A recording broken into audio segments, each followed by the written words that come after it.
Мына мусор.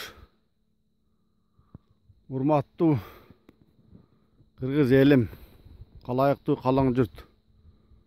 Мына деген көрүнүш Ноокат районунун Төлөс айыл аймагына караштуу Айлама Караташ участкасында адамдар өз башынча мындай кылып акыр чикирлерди ыргытып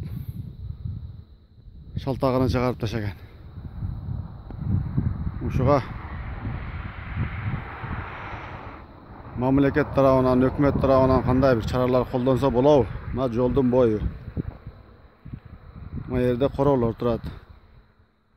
Ушунча мусорду алып келип ыргыткан беспорядок.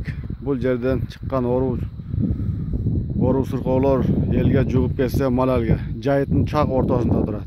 Ме деген ветеринария, санэпидстанция деген кызматтар барбы? Экология деген кызматтар. Келип ушуларды бир көмдүрүп, тазалаттырып койгонго күчүңөр жетпейби?